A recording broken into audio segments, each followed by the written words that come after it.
कैसे हैं आप सब। उम्मीद करती हूँ बहुत बढ़िया होंगे, मजे में होंगे। मैं भी बिल्कुल बढ़िया हूँ। तो जैसा कि आप सभी जानते हैं, हमने DSSB-PRT से रिलेटेड एक पेडागोजी सीरीज स्टार्ट की है। लेकिन यहाँ पर आप लोगों को बताना चाहूंगी कि ये जो सीरीज मैंने स्टार्ट की है न केवल DSSB के बच्चों के लिए हेल्पफुल होगी, बल्कि जो स्टूडेंट्स बीएड एमएड एजुकेशन में नेट का प्रिपरेशन कर रहे हैं, इसके अलावा NVS, KVS या किसी दूसरे टीचिंग एग्जाम के लिए प्रिपेयर कर रहे हैं, तो उन सभी बच्चों के लिए ये पेडागोजी सीरीज बहुत ज्यादा हेल्पफुल होगी, क्योंकि जो भी टॉपिक्स मैं करवा रही हूँ बिल्कुल डिटेल में आप लोगों को करवा रही हूँ। चलिए स्टार्ट करते हैं आज की इस वीडियो को। देखिए, आज की इस वीडियो में हम बात करेंगे पोर्टर एंड लॉलर का मोटिवेशन का मॉडल क्या है, उसको बिल्कुल डिटेल में समझेंगे, या थ्योरी हम कह सकते हैं पोर्टर एंड लॉलर की मोटिवेशन थ्योरी। ठीक है, ये एक प्रोसेस थ्योरी है। आज की इस वीडियो में इस थ्योरी को बिल्कुल डिटेल में समझेंगे। यहाँ पर मैं आप लोगों को और डिटेल में ये कहना चाहूंगी कि हम मोटिवेशन का टॉपिक और मोटिवेशन की थ्योरीज कर रहे हैं, तो मोटिवेशन की जो थ्योरीज है न केवल बीएड एमएड में आपको हेल्प करेंगी, बल्कि जो students BBA, BCA, MCA, MBA कर रहे हैं, उन सभी स्टूडेंट्स के लिए भी ये थ्योरीज जो है बहुत ज्यादा हेल्पफुल है। तो चलिए स्टार्ट करते हैं आज की इस वीडियो को। Let's have a brief introduction to the topic. देखिए, मोटिवेशन का ये जो मॉडल है, ये दो लोगों ने मिलकर बनाया। कौन कौन से दो लोग इसमें शामिल थे? लेमन पोर्टर और एडवर्ड लॉलर के द्वारा ये थ्योरी तैयार की गई। मोटिवेशन की कॉम्प्रिहेंसिव थ्योरी है, कॉम्प्रिहेंसिव मॉडल है। बेसिकली इस थ्योरी का मेन पर्टिकुलर आइडिया क्या है, कोर ऑब्जेक्टिव क्या है, किस चीज को इसमें एक्सप्लेन किया गया है? Relationship between job attitudes and job performance, यानी कि जॉब एटीट्यूड्स और जॉब परफॉर्मेंस के बीच रिलेशनशिप को इसमें एक्सप्लेन किया गया है। देखिए, किसी भी ऑर्गेनाइजेशन में जो एम्प्लॉयज होते हैं, उनका जो एटीट्यूड होता है वो बिल्कुल डिफरेंट होता है। हर एम्प्लॉयज दूसरे से डिफरेंट होता है, उनका एटीट्यूड बिल्कुल डिफरेंट होता है। तो उनका एटीट्यूड जब डिफरेंट होता है तो उनकी जो परफॉर्मेंस है वो कहीं ना कहीं वेरी करती है। तो इस चीज के ऊपर उन्होंने इस मॉडल को तैयार किया कि किस तरह से हम इस रिलेशनशिप को एस्टैब्लिश कर सकते हैं इन टर्म्स ऑफ मोटिवेशन। ठीक है, अब क्या है, इसमें किस तरह की रिलेशनशिप की बात की गई है, यानी कि किस किस के बीच रिलेशनशिप, एफर्ट, परफॉर्मेंस और रिवॉर्ड के बीच रिलेशनशिप पर इसमें ज्यादा एम्फसाइज किया गया है, फोकस किया गया है, जो कि आगे मॉडल में मैं आप लोगों को एक्सप्लेन करूंगी। अब ये जो थ्योरी है, ये विक्टर रूम की जो एक्सपेक्टेंसी थ्योरी है, जो कि मैंने पिछली ही वीडियो में आप लोगों को करवाई है, उसी पर बिल्डअप है, उसी का एक एक्सटेंशन है। तो जब तक आपको वो थ्योरी समझ नहीं आएगी, आप इस मॉडल को समझ नहीं पाएंगे। तो पहले आप विक्टर रूम की एक्सपेक्टेंसी थ्योरी को देखिएगा। अगर आप उस थ्योरी को समझना चाहते हैं तो यहाँ ऊपर आई बटन पर आप क्लिक करके विक्टर रूम की एक्सपेक्टेंसी थ्योरी को आप बिल्कुल डिटेल में देख सकते हैं। तो सबसे पहले इस थ्योरी के बारे में कुछ बेसिक अजम्पशंस दी गई हैं, उनको समझेंगे। Let me explain the first assumption. पहली अजम्पशन क्या है? Individual behavior is determined by a combination of individual factors and environmental factors। देखिए, किसी भी इंडिविजुअल का जो बिहेवियर होता है वो दो चीजों से डिटरमाइंड होता है, दो चीजों से इन्फ्लुएंस्ड होता है। कौन कौन से फैक्टर्स? इंडिविजुअल फैक्टर्स और इन्वायरमेंटल फैक्टर्स। इंडिविजुअल फैक्टर्स का मतलब भाई व्यक्ति की खुद की पर्सनैलिटी, खुद का परसेप्शन, खुद की लर्निंग क्या है, ठीक है, वो चीज इन्फ्लुएंस करती है। दूसरा है इन्वायरमेंटल फैक्टर्स, यानी कि किस तरह की इन्वायरमेंट, किस तरह के ऑर्गेनाइजेशन में वो काम कर रहा है, वहाँ के लोग कैसे हैं, वहाँ की पॉलिसीज कैसी हैं, तो वो किस में आ जाएगा? वो इन्वायरमेंटल फैक्टर्स होंगे। ठीक है, तो इंडिविजुअल फैक्टर्स और इन्वायरमेंटल फैक्टर्स किसी भी इंडिविजुअल के बिहेवियर को इन्फ्लुएंस करते हैं। नेक्स्ट अजम्पशन है, individuals are assumed to be rational human beings who make conscious decisions about their behaviour in the organisation. देखिए, जो इंडिविजुअल्स होते हैं वो रैशनल थिंकिंग रखते हैं, ठीक है, यानी कि कोई भी काम करते हैं वो रैंडमली ऐसे ही नहीं कर लेते, कोई भी डिसीजन लेते हैं वो कॉन्शियसली सोच समझकर डिसीजन लेते। नेक्स्ट अजम्पशन है, every individuals have different needs, desires and goals. देखिए, ये तो साइकोलॉजी में कॉमन बात हम पढ़ते हैं, इंडिविजुअल डिफरेंसेस भी जब हम पढ़ते हैं कि भाई हर इंडिविजुअल दूसरे से डिफरेंट होता है, तो हर एक व्यक्ति की जो नीड्स, डिजायर्स और गोल्स होते हैं वो बिल्कुल डिफरेंट होते हैं।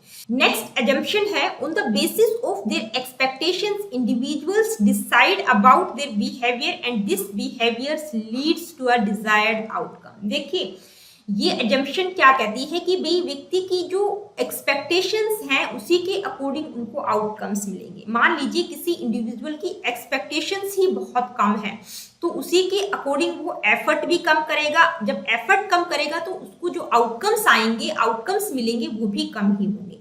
अगर किसी इंडिविजुअल की जो एक्सपेक्टेशंस परफॉर्मेंस है वो बहुत हाई है तो उसी लेवल का वो एफर्ट करेगा, आउटकम्स भी उसको हाई लेवल के ही मिले। तो ये 4 बेसिक से अजम्पशंस थे जो इस मॉडल में लिए गए हैं। अब हम उस मॉडल को समझते हैं जो पोर्टर और लॉलर के द्वारा डेवलप किया गया है। तो बहुत ही कॉम्प्लेक्स मॉडल आपको दिखाई दे रहा है, लेकिन बहुत ही सिंपल तरीके से मैं आप लोगों को इसको एक्सप्लेन करूंगी। सबसे पहले हम बात करते हैं एफर्ट की। देखिए मिड में आपको जो एफर्ट दिखाई दे रहा है, एफर्ट का मतलब जितनी आप मेहनत करेंगे, जितना एफर्ट डालेंगे, उसी के बिहाफ पर आपकी परफॉर्मेंस निकल कर आएगी। परफॉर्मेंस आपकी जैसी होगी उसके आधार पर आपको रिवॉर्ड मिलेगा। वो इंट्रिंसिक भी हो सकता है, एक्सट्रिंसिक भी हो सकता है, ठीक है। तो ये 3 एलिमेंट्स हमने, 3 कंपोनेंट्स हमने देखे, एफर्ट, परफॉर्मेंस और रिवॉर्ड। अब इस मॉडल में जो आप लोगों को ये 9 एलिमेंट्स दिखाई दे रहे हैं, 9 कंपोनेंट्स हैं, इनको मैं आप लोगों को 1 बाय 1 एक्सप्लेन करती हूँ। तो सबसे पहले हम एफर्ट की बात करते हैं जो कि 3rd नंबर पर है, ठीक है। एफर्ट का मतलब किसी काम को करने के लिए आप कितनी मेहनत कर रहे हैं, ठीक है, कितनी एनर्जी आप डाल रहे हैं किसी काम को करने के लिए। अब जो एफर्ट है वो किस पर डिपेंड करेगा, reward attractiveness and reward probability. यानी कि जो एफर्ट है वो इन 2 चीजों से इन्फ्लुएंस होगा, वैल्यू ऑफ द रिवॉर्ड और दूसरा है परसीव्ड एफर्ट रिवॉर्ड प्रोबेबिलिटी। अब ये दोनों फैक्टर क्या है, इनको हम 1 बाय 1 समझते हैं। सबसे पहले बात करते हैं वैल्यू ऑफ द रिवॉर्ड, ठीक है। यानी कि जो एफर्ट है वो इन 2 चीजों से इन्फ्लुएंस होगा। तो वैल्यू ऑफ द रिवॉर्ड का मतलब भाई देखिए कोई भी आप काम कर रहे हैं, कुछ भी आप एफर्ट कर रहे हैं, तो सबसे पहले आप ये देखते हैं कि जो एफर्ट करने के बाद जो आउटकम्स आएंगे वो आपके लिए कितने अट्रैक्टिव होंगे, कितने वैल्यूबल होंगे, कितने इंपॉर्टेंट होंगे। तो एफर्ट डालने के बाद जो रिवॉर्ड्स मुझे मिलेंगे वो डिपेंड करेगा कि मेरे लिए कितने अट्रैक्टिव हैं। अगर वो मेरे लिए अट्रैक्टिव है, इंपॉर्टेंट है, तो मैं उसी हिसाब से एफर्ट डालूंगी। अगर मेरे लिए इंपॉर्टेंट ही नहीं है तो मैं एफर्ट भी कम ही डालूंगी, ठीक है। तो किस पर डिपेंड कर रहा है, किससे इन्फ्लुएंस हो रहा है एफर्ट, एक तो value of the reward, next है परसीव्ड एफर्ट रिवॉर्ड प्रोबेबिलिटी। देखिए इसका मतलब क्या है कि भाई आप एफर्ट कितना डाल रहे हो, जिस लेवल का आप एफर्ट डालोगे उसी लेवल की परफॉर्मेंस आपकी निकल कर आएगी। तो यहाँ पर एक इंपॉर्टेंट चीज है कि भाई हम प्रोबेबिलिटी कैलकुलेट करते हैं कि हमें कितना एफर्ट डालना है ताकि हमें डिजायर्ड लेवल की परफॉर्मेंस मतलब मिल जाए। जो परफॉर्मेंस हम चाहते हैं वो परफॉर्मेंस हमारी आ जाए, क्योंकि हम ये जानते हैं कि हमारी जैसी परफॉर्मेंस होगी उसी के आधार पर हमें रिवॉर्ड मिलेगा, ठीक है। तो वो इंट्रिंसिक भी हो सकता है, एक्सट्रिंसिक भी हो सकता है। तो रिवॉर्ड किस पर डिपेंड करेगा, परफॉर्मेंस, यानी कि आपके एफर्ट की प्रोबेबिलिटी क्या है इस पर डिपेंड करेगा। तो एफर्ट जो है कौन कौन से 2 फैक्टर से इन्फ्लुएंस होता है कि एक तो वैल्यू ऑफ द रिवॉर्ड और एक आप एफर्ट डाल रहे हैं उसकी प्रोबेबिलिटी क्या है। ये 2 फैक्टर्स मिलकर किसको इन्फ्लुएंस करते हैं, एफर्ट को। यानी कि एफर्ट इन 2 चीजों से इन्फ्लुएंस होता है।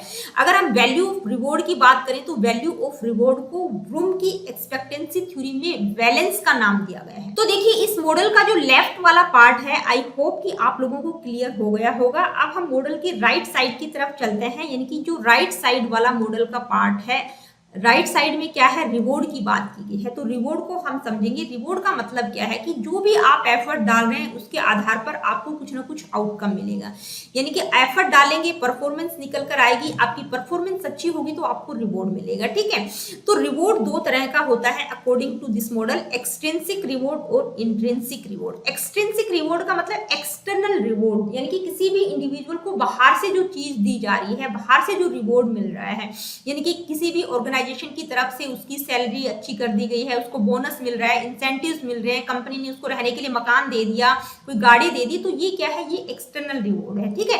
इसमें मॉनेटरी बेनिफिट आ सकता है, फाइनेंशियल रिवॉर्ड हो सकता है, रिकॉग्निशन हो सकता है। नेक्स्ट है इंट्रिंसिक रिवॉर्ड। देखिए इंट्रिंसिक रिवॉर्ड का मतलब इंटरनल फीलिंग्स कैसी है, सेंस ऑफ अकम्प्लिशमेंट की बात की गई है कि भाई आप अंदर से कैसा महसूस कर रहे हैं, चाहे सेल्फ एस्टीम के बारे में, जॉब सेटिस्फेक्शन के बारे में, जॉब में जो भी चैलेंजेस आ रहे हैं वो आपको अच्छे लग रहे हैं, यानी कि आपकी इंटरनल फीलिंग्स क्या है, किस तरह की है किसी चीज के बारे में, वो क्या होता है इंट्रिंसिक रिवॉर्ड। यानी कि आप आंतरिक रूप से इंटरनली कैसा फील कर रहे हैं, आप कितने सेटिस्फाइड हैं अपने अंदर से, अंतरात्मा से। तो किसी भी इंडिविजुअल को ये दोनों तरह के रिवॉर्ड मिल सकते हैं, इंट्रिंसिक और एक्सट्रिंसिक। कब मिलेगा, depend on getting a good performance, यानी कि अगर वो अच्छा परफॉर्म करेंगे तभी उसको रिवॉर्ड मिलेगा, ठीक है। तो ये जो लेफ्ट वाला पार्ट है इस मॉडल का और राइट वाला पार्ट है ये हमने समझ लिया है। अब हम इसका जो मिडिल पार्ट है परफॉर्मेंस अकम्प्लिशमेंट, इसको हम समझेंगे। तो परफॉर्मेंस अकम्प्लिशमेंट, परफॉर्मेंस का मतलब जितना एफर्ट डालोगे आपकी परफॉर्मेंस उसी तरह की होगी, यानी कि जितना इनपुट आप डालेंगे आउटपुट आपको उसी हिसाब से मिलेगा। तो यहाँ पर आप इस मॉडल में देख रहे होंगे कि परफॉर्मेंस अकम्प्लिशमेंट को दो वेरिएबल्स प्रभावित करते हैं, कौन कौन से, एबिलिटीज एंड ट्रेड्स, और दूसरा है रोल परसेप्शन। यानी कि एफर्ट और परफॉर्मेंस के बीच जो रिलेशनशिप है उसको दो वेरिएबल्स मॉडरेट करते हैं, एबिलिटीज एंड ट्रेड्स और रोल परसेप्शन। इन दोनों ही वेरिएबल्स को हम वन बाय वन समझते हैं। पहला है एबिलिटीज और ट्रेड। एबिलिटीज ट्रेड का मतलब है कि भाई आपकी नॉलेज, स्किल, एक्सपीरियंस, एजुकेशन किस तरह की है।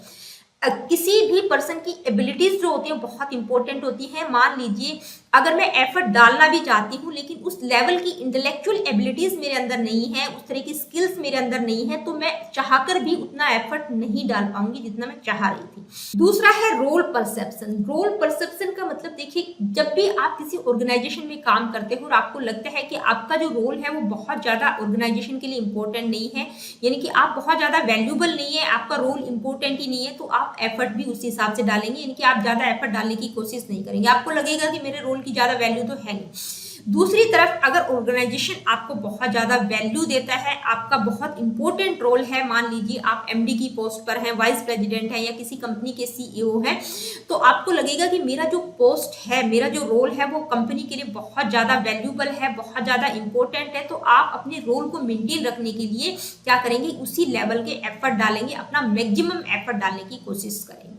तो जो परफॉर्मेंस है वो दो एलिमेंट्स, यानी कि दो कौन कौन से वेरिएबल से कंट्रोल होता है, एबिलिटीज और दूसरा है रोल परसेप्शन। तो ऑल ओवर अगर हम इस मॉडल को समझें तो हम देखते हैं कि सबसे पहले हमने बात की एफर्ट को दो फैक्टर इन्फ्लुएंस करते हैं, वैल्यू ऑफ द रिवॉर्ड और परसीव्ड एफर्ट रिवॉर्ड प्रोबेबिलिटी।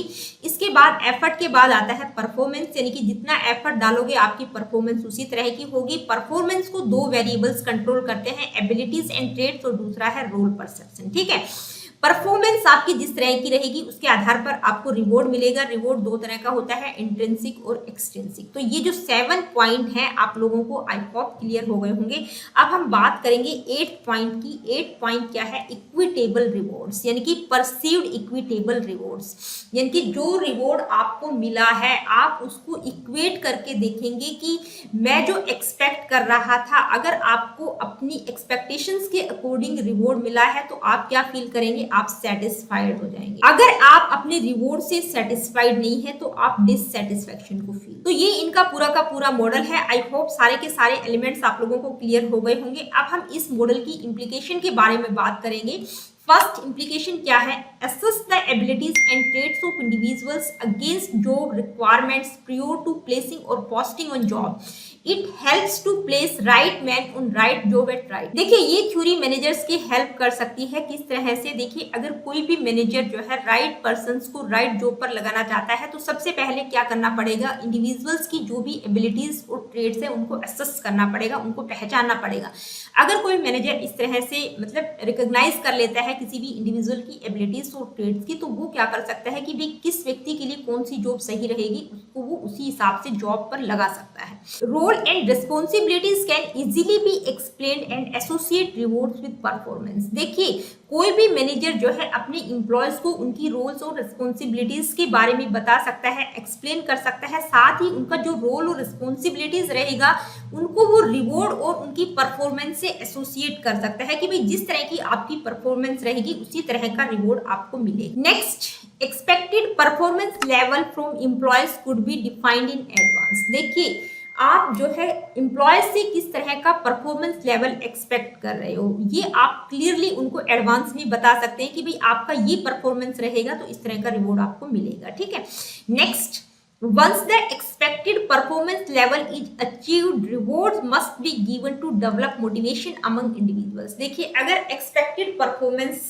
का जो लेवल है वो अचीव हो जाता है तो जो रिवॉर्ड उनको दिए जाएंगे वो भी इस तरह के होने चाहिए ताकि इंडिविजुअल्स को मोटिवेट करें। Make sure that rewards are attractive for individuals. देखिए किसी भी मैनेजर के लिए जानना बहुत जरूरी है कि जो रिवॉर्ड इंडिविजुअल्स को दिए जा रहे हैं, एम्प्लॉयज को दिए जा रहे हैं, वो उनके लिए अट्रैक्टिव है कि नहीं, क्योंकि हर इंडिविजुअल जो है डिफरेंट रिवॉर्ड एक्सपेक्ट करता है। एक ही प्रकार का रिवॉर्ड हर इंडिविजुअल के लिए जो है वैल्यूबल नहीं होता, इंपॉर्टेंट नहीं होता। किसी को मनी की रिक्वायरमेंट होती है, किसी को पोजीशन चाहिए होती है, किसी को स्टेटस चाहिए होता है।